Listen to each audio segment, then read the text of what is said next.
Maduro acudirá a la Asamblea Legislativa para defender la posición sobre límites con Colombia y Guyana. Por su parte, el opositor Leopoldo López levantó la huelga de hambre luego de 30 días. Tras el polémico proyecto de ley de Venezuela que delimita 4 zonas operativas con Colombia y Guyana en aguas del Caribe, hoy se suscita una nueva confrontación, esta vez por petróleo en el área. A inicios del mes de mayo, la empresa ExxonMobil anunció el hallazgo de hidrocarburos en una concesión offshore realizada por el gobierno de Guyana a 200 kilómetros de sus costas. El reporte reavivó un problema limítrofe histórico entre ambas naciones, que por décadas se disputan la soberanía de esa parte del Océano Atlántico. La provocación que nos están haciendo la ExxonMobil desde Guyana y la campaña que tienen para tratar de provocar con países limítrofes y vecinos, provocar una escalada de confrontación. Yo he conversado con el presidente de la Asamblea Nacional y el presidente de la Asamblea Nacional el jueves va a convocar a plenaria y yo voy a ir como jefe de Estado y jefe de gobierno a exponer la posición oficial en defensa del reclamo histórico, del diferendo del Esequibo. La excolonia británica de Guyana establece que el límite de su territorio fue dado en un tribunal de arbitraje en 1899, tras la crisis provocada por Estados Unidos para intervenir a favor de Venezuela contra Gran Bretaña. Caracas nunca reconoció esos límites y las diferencias se acrecentaron con el tiempo. Por otra parte, la esposa de Leopoldo López, Lilian Tintori, informó en rueda de prensa que el dirigente político levantó la huelga de hambre que mantenía hace 30 días. La noticia se dio a conocer a través de una misiva que López envió desde la cárcel de Ramo Verde a Tintori. Se levanta la huelga de hambre. Les pido, con el corazón en la mano, que asumamos con humildad los logros obtenidos en esta protesta y que juntos, todos, levantemos la huelga de hambre. Leopoldo López, líder del partido de oposición Voluntad Popular, acataba desde el 24 de mayo una huelga de hambre como mecanismo de presión para que el gobierno fijara una fecha para los comicios, entre otros petitorios. Su reclamo concluyó este lunes, luego que el Consejo Nacional Electoral determinara el 6 de diciembre como fecha para las elecciones legislativas.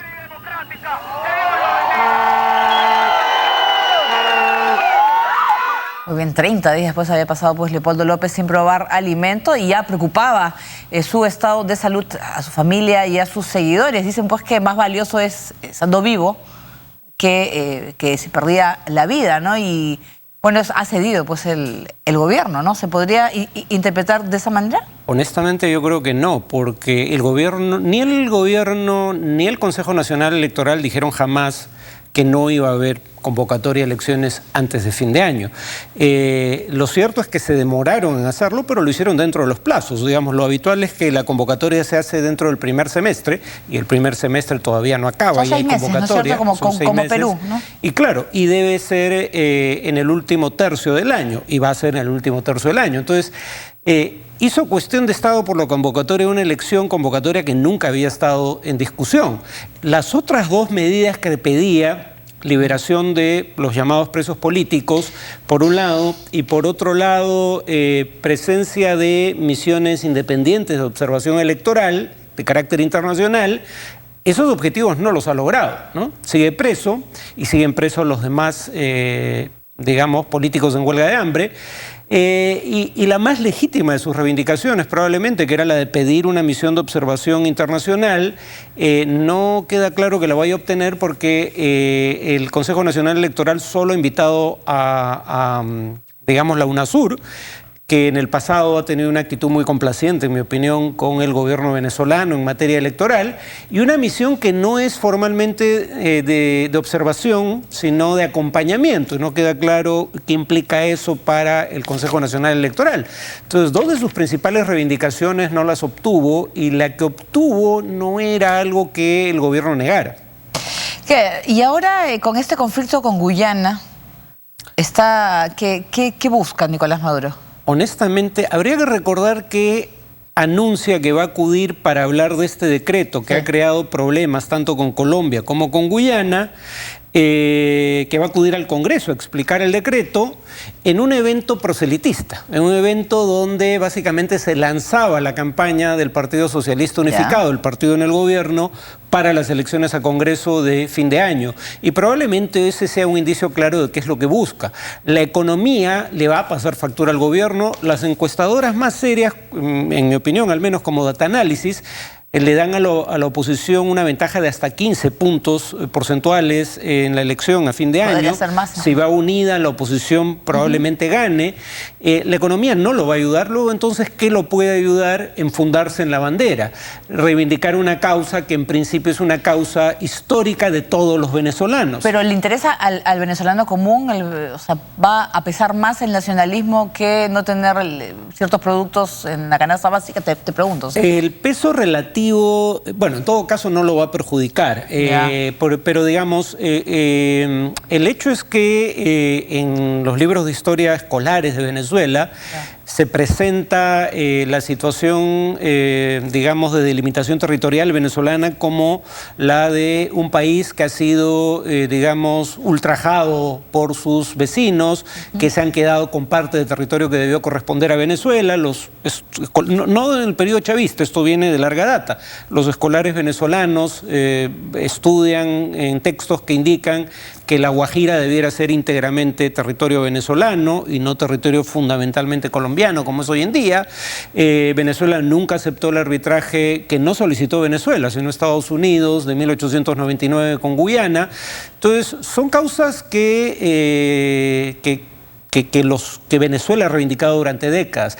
Que esas causas sean levantadas en este momento, es lo que sugiero, muy probablemente tenga una motivación política. Muy bien, ahora vamos a hablar de la ex vicepresidente de Guatemala vinculada a un millonario fraude en aduanas. Reapareció para solicitar la devolución de sus bienes incautados. El Tribunal de Apelación ha rechazado su pedido. La ex vicepresidenta de Guatemala, Roxana Baldetti, vinculada a un fraude millonario en la aduana, reapareció tras más de 2 meses de ausencia para exigir la devolución de 3 inmuebles que le fueron embargados, pero su petición fue rechazada. Baldetti, acompañada por su esposo Mariano Paz, llegó a una sala de apelaciones del Poder Judicial en el centro histórico capitalino, evadiendo a la prensa y custodiada por agentes de seguridad privada. Tras casi 2 horas de audiencia, los magistrados de la Sala Mayor de Riesgo y Extinción de Dominio rechazaron la petición de la exfuncionaria.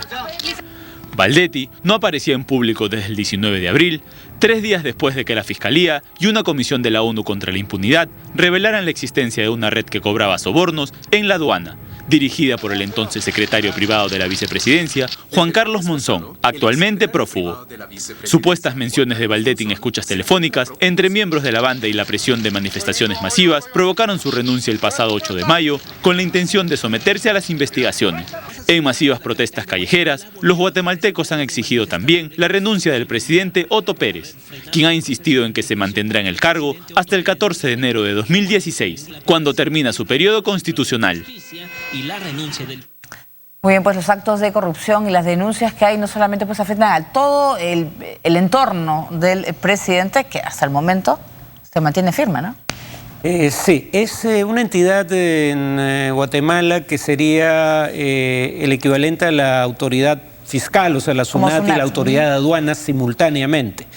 Y claro, las personas involucradas en el escándalo de corrupción son gente designada por este gobierno. De hecho, uno de los involucrados, que está prófugo de la justicia, era secretario personal de la vicepresidente, y ahora, amparados en una ley que curiosamente se dio bajo este gobierno, si no me equivoco, que permite confiscar los bienes de funcionarios públicos que los hubiesen obtenido mediante actividades ilícitas. Si bien todavía no se confisca formalmente porque ella todavía no ha sido condenada, se impide, digamos, ella no puede vender, no puede enajenar de ninguna manera estos bienes hasta que termine el juicio, y están en buena medida, para todo efecto práctico, bajo control del gobierno. Claro, pero vemos pues que lo que no sé si se ha llegado pues a definir el tema del juicio político, el antejuicio para el presidente y para ser investigado. No, para él creo que todavía no hay pedido formal o en todo caso aprobación formal de un antejuicio político. Sí hay políticos que lo han pedido en el Congreso, pero no se ha aprobado hasta donde recuerdo. Muy bien, ahora vamos a hablar de Cuba. Las FARC advierten al gobierno de Colombia que la escalada del conflicto pone en peligro el proceso de paz. En tanto, en Colombia ha juramentado el nuevo ministro de Defensa. Veamos. Tras la reanudación de los diálogos de paz en Cuba, las fuerzas revolucionarias de Colombia han pedido acordar una tregua bilateral con el gobierno del presidente Juan Manuel Santos, ya que las hostilidades han recrudecido en el terreno y han generado dudas respecto al proceso. Pedimos una vez más al presidente Santos abrir la posibilidad de frenar la guerra, de hacer una tregua en las hostilidades.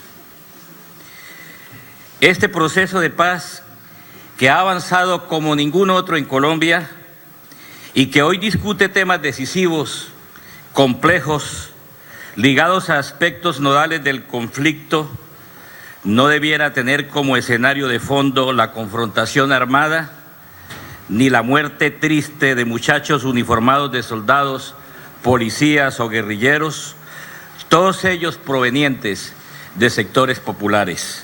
Después de la muerte de 26 guerrilleros en un bombardeo militar, las FARC suspendieron el 22 de mayo su tregua unilateral.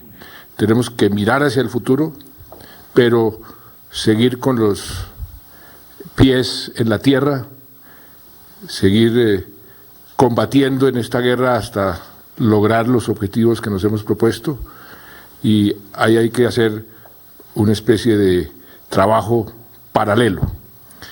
Proyectar las Fuerzas Armadas hacia el momento en que logremos la paz y al mismo tiempo no descuidarnos, no bajar la guardia para poder lograr esa paz. Tal posición fue compartida por el flamante ministro de Defensa, que tras su juramentación expresó que el fin de las hostilidades con las FARC llegará solo al firmar la paz. Luis Carlos Villegas, sucesor de Juan Carlos Pinzón, asumió su cargo después de ser el embajador de Colombia en los Estados Unidos, pero el diálogo con la guerrilla es un tema con el que está familiarizado, ya que fue uno de los negociadores al inicio del proceso. Muy bien, pues estamos viendo cambios en el Ministerio de Defensa de Colombia y estamos justo haciendo el comentario de los negociadores de la FARC que están en Cuba, y algunos se preguntan ¿de qué viven? Bueno, las FARC es la guerrilla mejor financiada probablemente del mundo. Lo era hasta el surgimiento del Estado Islámico, que a diferencia de las FARC, que ha obtenido recursos del secuestro en el pasado, ahora ya no, y del narcotráfico, cosa que continúa, comercializa en el caso del Estado Islámico petróleo. Pero digamos, el nombramiento del nuevo ministro de Defensa parecía implicar un cambio, o en todo caso, algunos pensaron que probablemente el poner a alguien con un perfil más moderado en defensa podría implicar que el gobierno estaba dispuesto a reconsiderar su posición sobre la conveniencia de un cese al fuego acordado, o sea, bilateral. Y eso que ha quedado claro desde el primer día del ejercicio del mandato por parte del nuevo ministro, que no va a ocurrir. O sea, la negociación va a continuar en medio de la guerra, con lo cual lo único que queda para salvar la negociación es acelerarla y llegar a un acuerdo lo más rápido posible. Muy bien, nosotros vamos a hacer nuestra primera pausa, vamos a regresar con información de Medio Oriente y también se conocen nuevos videos de los métodos cada vez más brutales del Estado Islámico. Volvemos.